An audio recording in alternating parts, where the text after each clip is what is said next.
Kirchhoff का द्वितीय नियम, पास का नियम और लूप का नियम या वोल्टता का नियम। और किरचॉफ के प्रथम नियम को क्या क्या कहते थे? संध का नियम या किरचॉफ का प्रथम नियम, है ना भैया। और धारा का नियम, 3 नाम उसका भी है और 4 नाम इसका है। तो लिखो, थोड़ा सा कठिन है लेकिन इतना कठिन नहीं समझ में ना आए। लिखो बाबू, तो लिख लिए सब लोग किरचॉफ का द्वितीय नियम। आज हम लोग पढ़ने वाले हैं फिजिक्स में क्या चीज बाबू?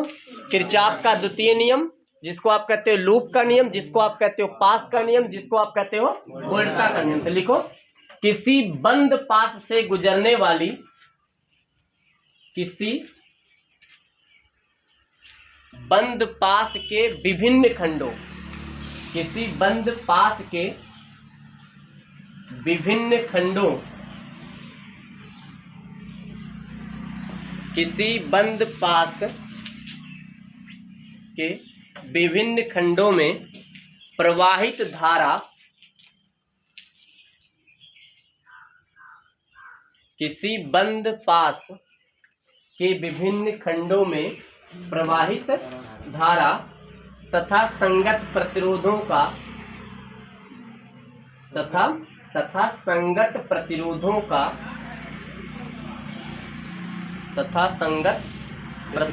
का की जगह के कर लो बाबू, तथा संगत प्रतिरोधों के गुणनफल का बीजगणितीय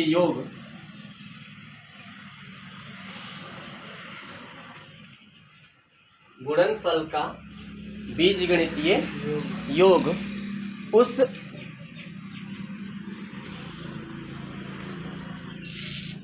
उस पास में, पास मतलब लूप लिख दो चाहे जो ना, उस पास में कार्यरत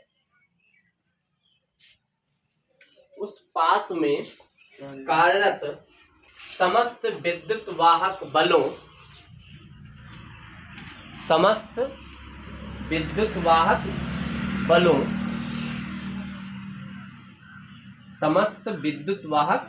बलों, के बीजगणितीय योग के,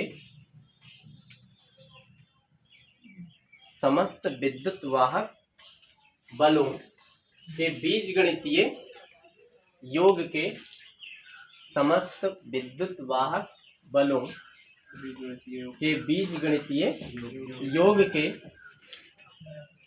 बराबर होता है। हाँ, समस्त उस पास में कार्यरत समस्त विद्युत वाहक बलों के बीजगणितीय योग के बराबर होता है। डिफिनीशन थोड़ा सा चकमा दे दिया तुम लोग को, ठीक ना। लेकिन ये कहना क्या चाह रहा है पहले देखो। ये कह रहा है किसी बंद पास में, है ना। हाँ, एक मिनट, इसका 1 मिनट तुम लोग इतना लिखो, बताएं सिग्मा आई आर, 1 सेकंड लगेगा भैया आगे। Sigma I R equal to sigma capital E, कितना लिखो हम समझाते हैं।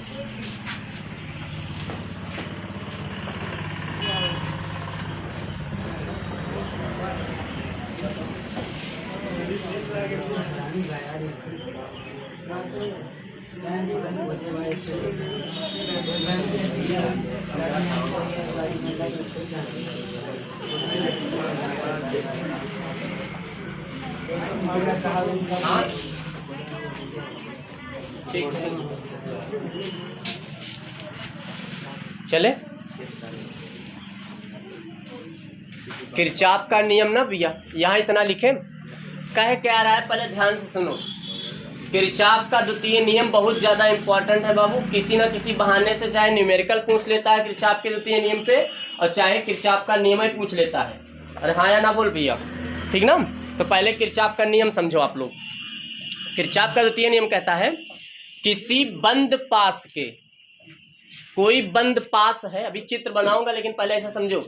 किसी बंद पास के विभिन्न खंडों में प्रवाहित धारा आई और उनके संगत प्रतिरोध आर के गुणनफल का जो बीजगणितीय योग होता है वो उस पास में कार्यरत समस्त विद्युत वाहक बल के बीजगणितीय योग के समझ में नहीं आया? देखो फिर से एक बार समझो, यहीं पे है। अगर आप इतना लिख दिए सिग्मा आई आर बराबर सिग्मा कैपिटल ई, तो समझ जाओ किरचॉफ का द्वितीय नियम खत्म है। लेकिन यहीं से डिफिनीशन याद कर सकते हो। कैसे याद करोगे? किसी बंद पास में प्रवाहित हो, किसी बंद पास के विभिन्न खंडों में प्रवाहित होने वाली धारा आई। तो जब बताओ किसी पास के अंदर धारा प्रवाहित हो रही है तो उसके अंदर प्रतिरोध नहीं होगा। तो किसी बंद पास के विभिन्न खंडों में प्रवाहित होने वाली धारा आई, उनके संगत प्रतिरोध आर के गुणनफल के बीजगणितीय योग उस पास में कार्यरत, क्योंकि धारा आ रही है तो सेल जरूर लगा होगा। अरे भैया बिना सेल के धारा आ रही है। उस पास में कार्यरत समस्त विद्युत वाहक बल के बीजगणितीय योग के क्या होता है बाबू? बराबर होता है। ठीक ना? तो हम लोग क्या करते हैं, फिगर के माध्यम से इस बात को और अच्छे से पढ़ते हैं। हा? ये तो केवल आपको भी डिफिनीशन पे था बस, केवल लूप है, जैसे जोड़ा जा रहा है लाके ना, अभी देखना चित्र देखना समझ में आ जाएगा। ठीक है ना भैया?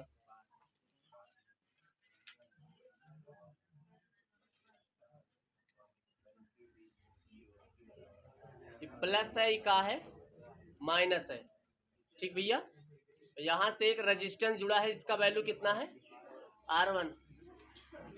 यहाँ क्या है? प्लस है, और यहाँ क्या है? माइनस है ना भैया? तो ये हो गया। और इसका जो रेजिस्टेंस है बाबू कितना है? R2। यहां से देखो एक तीसरा रेजिस्टेंस जुड़ा है R2, और यहाँ तीसरा जुड़ा है क्या चीज बाबू? R3 है ना भैया? तो बताओ ये पहला सेल है तो इसका विद्युत वाहक बल कितना होगा? E1। दूसरा सेल है कितना होगा? E2। पहले वाला जो सेल है उसका जो प्रतिरोध है वो है R1, दूसरा वाला जो सेल है उसका प्रतिरोध है R2। इसी के साथ एक बाह्य प्रतिरोध जुड़ा है R3। सोनल बाबू एक बात बता दो, चलो बताओ भैया, ये जो E1 है यहाँ से कितना करंट निकलेगा? I1 यहाँ तक आएगा। ये दूसरा वाला क्या निकालेगा? I2। ये जंक्शन पॉइंट है, ये दोनों संधि की ओर आ रही है। हाँ या ना बोल? जब संधि की ओर आ रही है जुड़ेंगी, मतलब इस वाले तार के अंदर कितनी धारा बहेगी? I1 plus. देखो किरचॉफ का जो द्वितीय नियम है बाबू, पहले नियम को भी थोड़ा मिक्स कर देता है वो, समझने के लिए हम लोग ऐसा समझेंगे तभी समझ में आएगा। तो यहाँ से कितना करंट बह रहा है? I1 plus I2। हाँ या ना बोल? इस वाले पॉइंट पे जब पहुंचा, इस वाले पॉइंट पे, ये मान लो ये A, ये B, ये C, ये D, ये E, ये F, जंक्शन हम निकाल दिए जो है ये हर जगह पे जहां जहां जोड़ था। जब यहाँ पहुंचा तो ऊपर चला गया कौन, और इधर कौन चला गया? क्योंकि अपने अपने तरफ चले गए सब। फिर ये अपनी तरफ गए, फिर I2 आया, फिर ऐसे I1 आया, फिर इधर जा रहा है, फिर I1 गया, I1 यहाँ तो नष्ट हो गया, फिर यहाँ से I1 निकल रहा है। यही काम चल रहा है लगातार, है ना भैया? आप हमको बताइए, यहाँ किरचॉफ का नियम लगाएं, यहाँ पे लगा रहे हैं, ध्यान से देखना। किसी बंद पास से बताओ, ये वाला यहाँ पे जो धारा है संधि की ओर आ रही है नहीं आ रही है? यहाँ जो धारा है संधि की ओर आ रही है नहीं आ रही है? बस इतना मेरे लिए काफी है। यही अब समझो जो है, किसी बंद पास से, एक बंद पास है बाबू, यहाँ लिख दे रहा हूं पास, यहाँ लिख दे रहा हूं पास या बंद पास। छल्ला देखो जैसा है ना, ऐसा ABEF, ABEFA, कि बंद लूप तब होगा जब जहां चल के वहीं आ जाओ। हम भैया A से गए B से, B से गए E पे, E से गए F पे, कहाँ ही बंद लूप है? अभी जब हम F से आएंगे कहाँ पे? A पे, तभी एक बंद लूप हुआ। ठीक ना भैया? देखो तो इस बंद पास ABEFA में किरचॉफ का द्वितीय नियम लगाने चल रहे हैं बाबू। तनी देखिएगा क्या कह रहा है। देखो अब डिफिनीशन पढ़ेंगे। किसी बंद पास के विभिन्न खंडों में प्रवाहित होने वाली धारा I और उनका संगत प्रतिरोध R का गुणनफल का बीजगणितीय योग ना।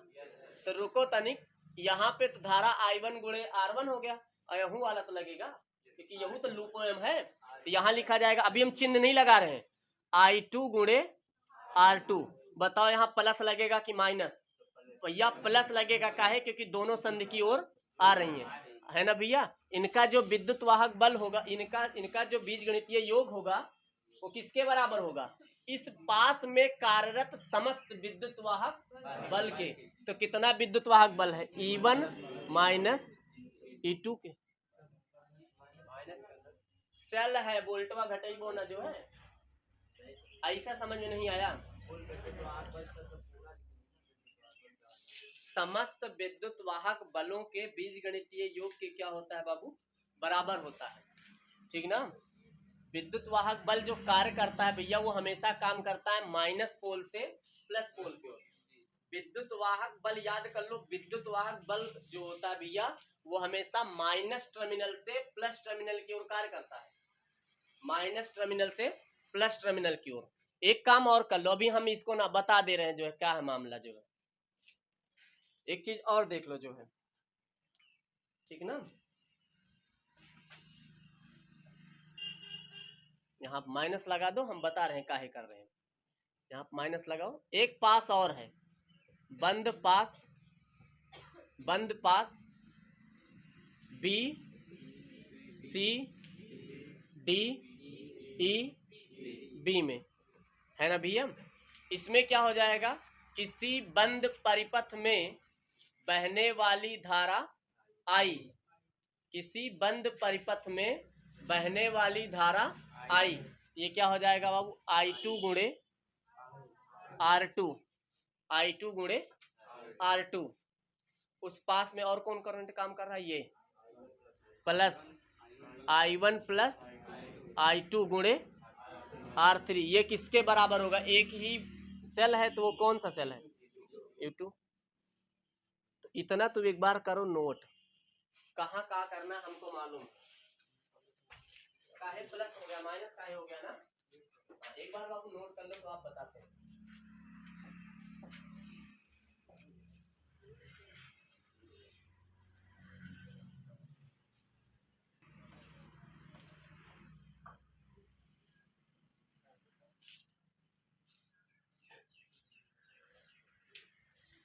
एक बार किरचॉफ का द्वितीय नियम को हम दोबारा समझाते हैं, ये आया कहाँ से, ठीक ना भैया।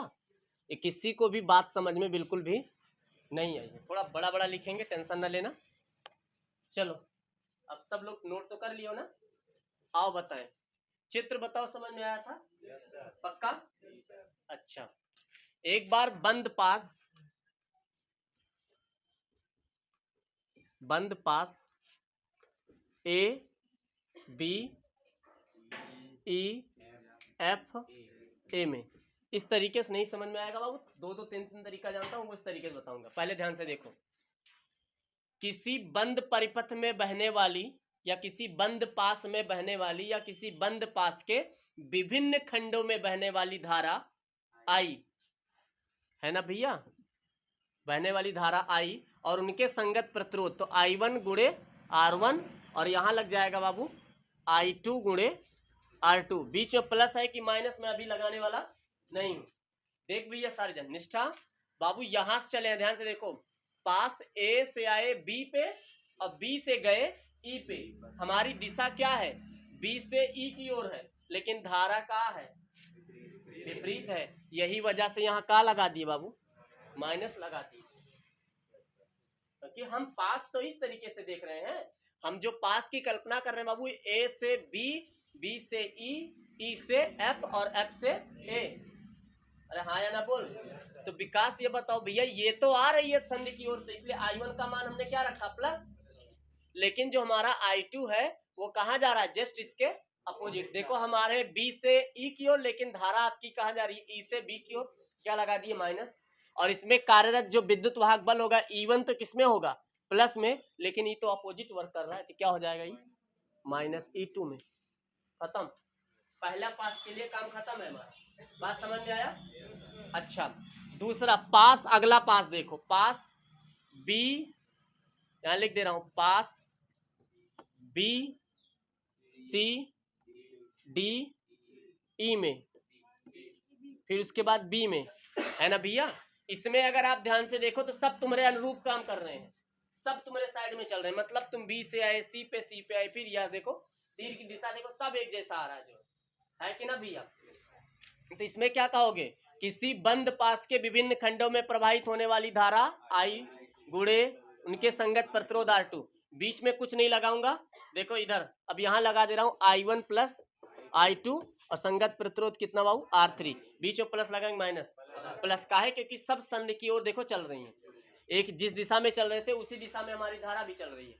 और इनमें कार्यरत जितना भी विद्युत वाहक बल, कितना विद्युत वाहक बल अकेला है तो क्या लगा दिए E2।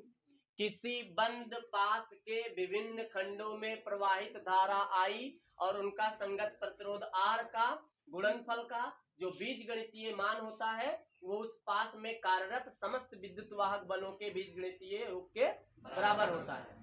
किसी बंद पास के विभिन्न खंडों में प्रवाहित धारा I उनके संगत प्रतिरोध R का गुणनफल का जो बीजगणितीय योग होता है वो उस पास में कार्यरत समस्त विद्युत वाहक बल के बराबर होता है। मेन तुम्हारी है बाबू, ये तो बनाया गया है न्यूमेरिकल के लिए। इस तरीके इस चैप्टर का जो न्यूमेरिकल आता है, लेवल का न्यूमेरिकल आता है। लेवल मतलब समझ ले बाबू, बढ़िया से टाइम लगेगा समझने में, लेकिन पहले बताओ ये समझ में आया कि नहीं आया? आया है, पक्का बताओ समझ में आया? लेकिन इसको हम एक बार फिर बता देते हैं, आज नहीं, इसको अगर आज आप जाना घर पे समझना, समझ में नहीं आएगा कल हमें बताना, फिर इसको बताएंगे। अब आप लोग हेडिंग लिखो, जो एक नहीं नीचे नोट लिखो, नोट लिखो, लिखो किरचॉफ का द्वितीय नियम ऊर्जा संरक्षण पर कार्य करता है। किरचॉफ का द्वितीय नियम ऊर्जा संरक्षण के नियम पर कार्य करता है।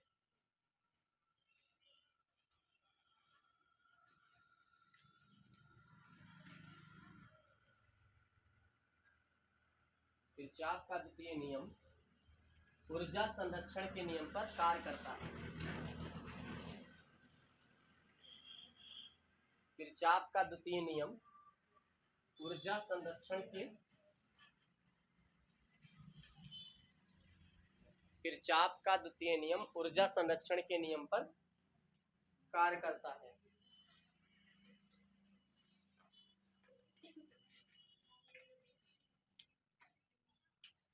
बोले बाबू आगे कुछ चल,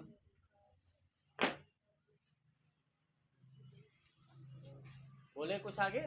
लिखो सेलों का संयोजन, हेडिंग लिखो तो लिखो सेलों का संयोजन। हाँ अगली नेक्स्ट हेडिंग है बाबू सेलों का संयोजन।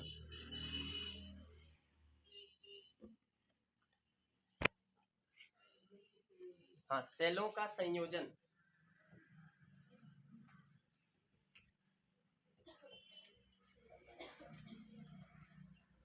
सेलों का संयोजन। नंबर 1 लिखा, श्रेणी क्रम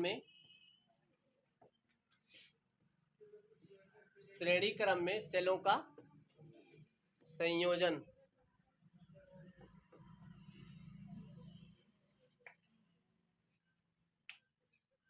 श्रेणी क्रम में सेलों का संयोजन।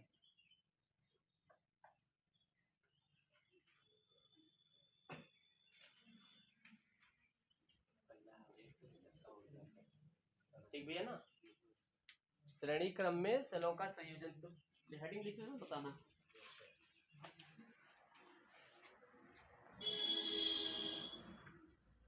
बोले भैया आगे लिखो, माना n सेल, देखो माना कैप स्मॉल n सेल जिनके विद्युत वाहक बल क्रमशः, माना n सेल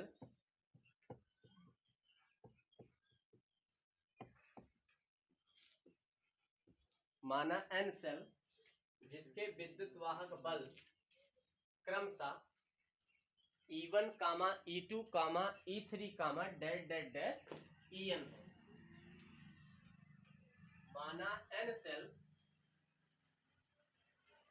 माना n सेल जिसके विद्युत वाहक बल E1, E2, E3, dash dash dash En है, व उन सेलों के आंतरिक प्रतिरोध व उन सेलों के आंतरिक प्रतिरोध व उन सेलों के आंतरिक प्रतिरोध व उन सेलों के आंतरिक प्रतिरोध R1 कामा स्मॉल r1 लिखना बाबू, स्मॉल r1 कामा स्मॉल r2 कामा स्मॉल r3 कामा डैश डैश डैश rn है। स्मॉल rn कामा स्मॉल r2 कामा स्मॉल r3 कामा डैश डैश डैश rn है। ठीक भैया ना। जो श्रेणी क्रम में जुड़े हैं,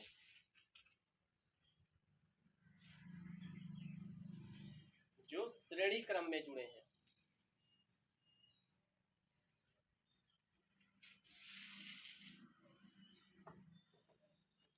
जो श्रेणी क्रम में जुड़े हैं, इन सेलों को एक लोड, इन सेलों को एक लोड,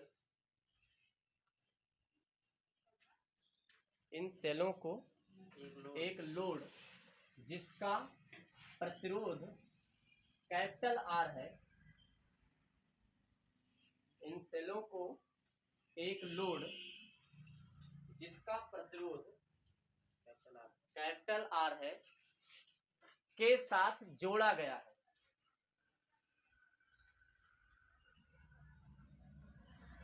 के साथ जोड़ा गया है।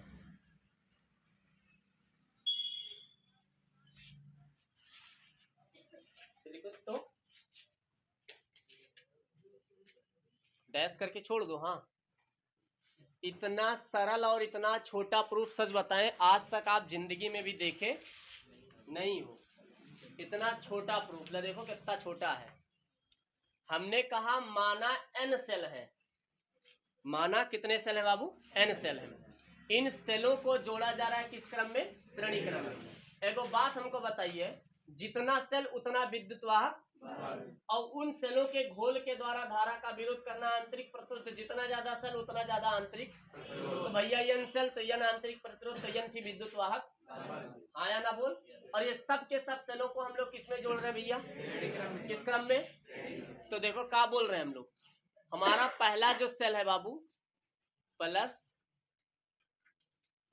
माइनस इंटरनल रेजिस्टेंस, फिर लगा रहे हैं, फिर एक सेल फिर जोड़ रहे हैं, प्लस माइनस इंटरनल रेजिस्टेंस, फिर एक cell, plus minus internal resistance, फिर ऐसे क्या हो जाएगा? n सेलों तक चला जाएगा। कुछ बात तो लोग का ध्यान में आ रहा है? क्या चीज? सेलों का जो माइनस सिरा होता है वो प्लस से जुड़ा है, प्लस वाला माइनस से, माइनस वाला प्लस से। देखो इधर लास्ट में प्लस आ रहा है, इधर लास्ट में माइनस आ रहा है। यही श्रेणी क्रम में जोड़ने का तरीका है। और समांतर क्रम में क्या होता है? सब प्लस वाला एक जगह से,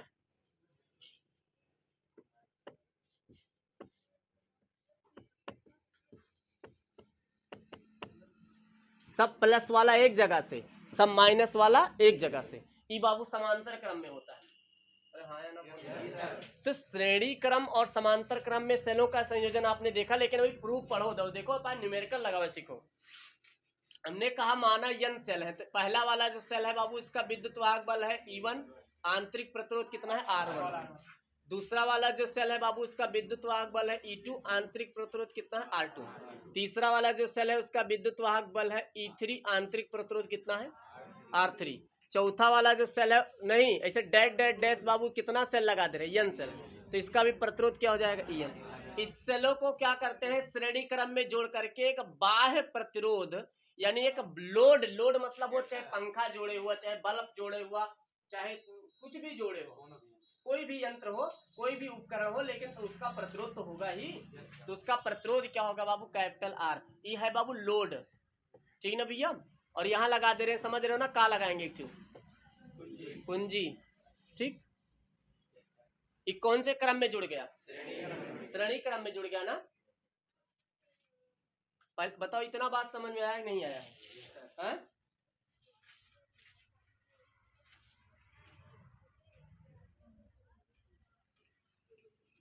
एक बात लिख रहा हूं, ध्यान सुनो, समझ में आ रहा है नहीं आ रहा है? परिपथ का तुल्य विद्युत वाहक बल, परिपथ का तुल्य विद्युत वाहक बल, हम तुल्य का मतलब समझा जाती है कुल कितना विद्युत वाहक बल हुआ है वहां, समझ में आ रहा है? तो E बराबर हो गया E1 plus E2 plus E3 plus dash dash dash dash En। सेलों का कुल आंतरिक प्रतिरोध, सेलों का कुल आंतरिक प्रतिरोध बताओ कितना है? कुल कितना है? स्मॉल आर बराबर, सब श्रेणी क्रम में जुड़े हैं ना, तो R1 plus R2 plus R3 plus dash dash dash R1। तो परिपथ में बहने वाली धारा I बराबर capital E upon small R, I बराबर धारा बराबर है ना, क्या हो जाएगा? Capital E upon capital R plus, यही होता है ना फार्मूला। तो भैया I बराबर कैपिटल E की जगह कितना लिख देंगे? E1 plus E2 plus E3 plus dash dash dash dash En बटा कैपिटल आर तो वैसे रहेगा, स्मॉल आर की जगह पे R1 plus R2 plus R3 plus dash dash dash Rn। तनिक हमको एक चीज बात बताइएगा, E1 plus E2 plus E3 plus कितना सेल है? n सेल, तो लिखा जाएगा n गुणे कैपिटल E बटा कैपिटल R, यहाँ कितनी है? R1 प्लस R2 कितना? n small r। This prove that बाबू। एक बात फिर से समझ लो, फिर लिखो। जो है हमने कहा माना n सेल है बाबू, उनको किस क्रम में हम जोड़ रहे हैं? श्रेणी क्रम में। उन सेलों के जो विद्युत वाहक बल क्रमशः E1 E2 E3 और En है, n तक है, E4 E5 ऐसे कहते हो, कब तक कहते हो? इसलिए हम लास्ट में क्या लगा देना बाबू? n। और तो अगर भैया n सेल है तो n विद्युत वो n आंतरिक प्रतिरोध, तो उनके आंतरिक प्रतिरोध भी किसी का R1 एक R2 एक R3 ऐसे डैश डैश डैश Rn तक। और उस बैटरी को हम श्रेणी क्रम में जोड़ करके और एक लोड यानी एक बल्ब के द्वारा क्या कर दिए? जोड़ दिए। और उस लोड का जो बाह्य प्रतिरोध है वो कितना है भैया? कैपिटल आर है। एक कुंजी है, कुंजी लगा दिए बाबू, क्या चीज के? तो हमें एक चीज बात हमका बताओ, परिपथ के कुल विद्युत वाहक बल कितना हुआ? तो परिपथ का जो कुल विद्युत वाहक बल है वो E बराबर E1 plus E2 plus E3 plus dash dash dash En। परिपथ में कुल आंतरिक प्रतिरोध कितना होगा भैया? R1 plus R2 plus R3 का श्रेणी क्रम में जुड़ा है, कोनो डायरेक्ट बात नहीं ना, R3 plus dash dash dash Rn तक। तो भैया हम कहना चाह रहे हैं परिपथ में कितनी धारा बह रही है? तो आप लोगों को पता है, अगर कोई सेल लगा है और परिपथ में जो धारा बहेगी भैया उसका फार्मूला होता है I बराबर capital E upon small R plus capital, sorry small R capital R plus small R, चाहे small R plus capital R के। तो I बराबर E की वैल्यू कितना था? देखो E1 plus E2 plus E3 plus dash dash dash En बटा capital R, और स्मॉल आर की वैल्यू कितना था? Small R1 plus small R2 dash dash dash En तक Rn तक। अब ये E1 E2 E3 को क्या लिख सका तो जो En तक एक n गुणे कैपिटल E लिख सकते हो, और इसको capital R plus R1 R2 R3 को क्या लिख सकते हो? n small r। This proof that भी है। इससे बहुत प्यारा सा एक न्यूमेरिकल बनता है, जहां n क्या है? सेलों की संख्या। जहां n क्या ही लिख दे रहा हूं, जहां n बड़ा स्मॉल n क्या है? सेलों की संख्या है। सवाल लगाते टाइम पे आप यही अगर नोट पकड़ पा गए, इसमें कितने सेल लगे हैं और ये किस क्रम में जुड़े हैं, तो आप लोग सवालों को क्या करोगे? बहुत आसानी से लगा सकते हैं। 2 वोल्ट का क्वेश्चन कह रहा है, यदि 2 वोल्ट, वो 20 वोल्ट नहीं है, वो 2.0 लिखा है, वो नहीं तो 20 समझो। समझ में आया ना? ये क्या लिखा है भैया? उसी श्रेणी क्रम पे न्यूमेरिकल बताने चल रहे हैं। कह रहा है यदि 2 वोल्ट का विद्युत वाहक बल तथा 1 ओम का आंतरिक प्रतिरोध, मतलब विद्युत वाहक बल E बराबर कितना वोल्ट है बाबू? 2 वोल्ट, और इसका जो आंतरिक प्रतिरोध है स्मॉल r बराबर वो कितने ओम का है? 1 ओम का। कह रहा है कि 2 वोल्ट के विद्युत वाहक बल 1 ओम का आंतरिक प्रतिरोध 6 सेल के साथ। यानी क्वेश्चन को देखिएगा, मेन इंपॉर्टेंट 6 सेल, 6 सेल, तो n बराबर कितना बाबू? 6। 12 ओम के बाह्य प्रतिरोध यानी कैपिटल R बराबर 12 ओम। एक एग्जाम्पल पढ़ रहे हैं उस पे। 12 ओम के बाह्य प्रतिरोध के साथ किस क्रम में जुड़ा है? श्रेणी क्रम में। श्रेणी क्रम वर्ड यूज कर दिया, बड़ा अच्छा हो गया, हमें पता चल गया कौन फार्मूला लगेगा। श्रेणी क्रम में जुड़ा गया है तो परिपथ में प्रवाहित धारा का क्या बताना है बाबू? मान बताना है। तो श्रेणी क्रम का अभी फार्मूला आपने किया, एन बराबर आई बराबर N capital E upon capital R plus N small R. आप हमको आंसर बताइए कितना? आंसर 0.66। बहुत अच्छे भैया, आई बराबर 0.66। सवाल दिया नहीं कि आंसर आ गया। लोग बहुत बढ़िया सब लोग। आई बराबर 0.66। लड़कों में भी सब लोग लगा के दिखाओ, बच्चियों में तो दिखा दी सब जन। तुम लोग को दिखो।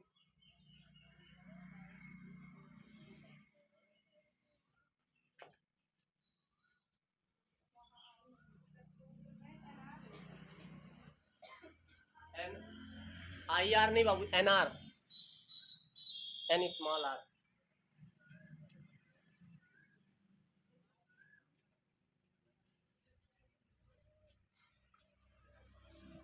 आंसर आ रहा है 0.66। क्या हुआ सीतू, समझ में नहीं आ रहा है? लगा दी? ये हुआ, आज खाना वाना खा के आई नहीं है, है?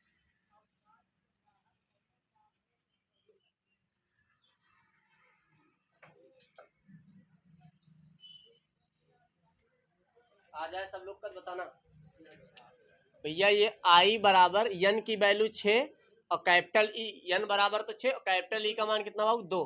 कैपिटल आर का जो मान है बाबू वो 12 प्लस एन गुणे स्मॉल, सॉरी एन के जगह 6, स्मॉल आर के जगह 1।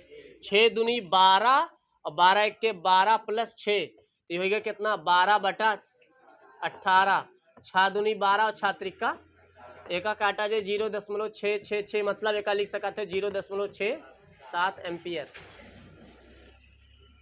भले बा आंसर आ गया भैया। तो बताओ, पहले आप लोगों को दो बातें समझ में आई। एक किरचॉफ का प्रथम नियम, सॉरी द्वितीय नियम और उसका प्रूफ, और उसके बाद मैंने बताया सेलों का संयोजन। आज आप लोगों को मैंने सेलों का कौन सा संयोजन बताया? श्रेणी क्रम। कल बताएंगे बाबू आपको समांतर क्रम, परसों बताएंगे मिश्रित क्रम। 3 क्रमों में सेलों का संयोजन है, श्रेणी, समांतर और मिश्रित। अब कहा तो भगवान मिश्रित वाला कब से आएगा? अभी तक तो हम श्रेणी और समांतर जानते थे भैया। ऐसा क्रम जिसमें कुछ सेल श्रेणी क्रम में और कुछ सेल समांतर क्रम में जुड़े होंगे, वो वाला जो संयोजन होगा वो मिश्रित क्रम के अंतर्गत आएगा। उसका न्यूमेरिकल क्या होता है? एकदम चिटपुटिया सवाल की तरह होता है, टप टप दगाओ दीवार में रगड़ रगड़ चिटपुटिया जैसे लगाते। मतलब एक बार जहां जहां श्रेणी है वहां वहां श्रेणी वाला न्यूमेरिक फार्मूला लगा दो, जहां जहां समांतर है वहां समांतर वाला लगा दो, साल बड़ा बढ़िया से होगा। लेकिन पहले बताओ, आज आप लोगों को घर पे जाना है, किस पे न्यूमेरिकल लगाना है? आई बराबर N capital E upon small capital R plus N small R पे। तो इस पे आप लोग देखिएगा, सवाल अच्छे से लगेगा आपका। और किरचॉफ के द्वितीय नियम पे डिस्टर्ब ना होना, कल आओगे तो किरचॉफ के द्वितीय नियम पे ही सवाल हम पहले बता देंगे, ठीक ना? और केमिस्ट्री में क्या सुनाओगे?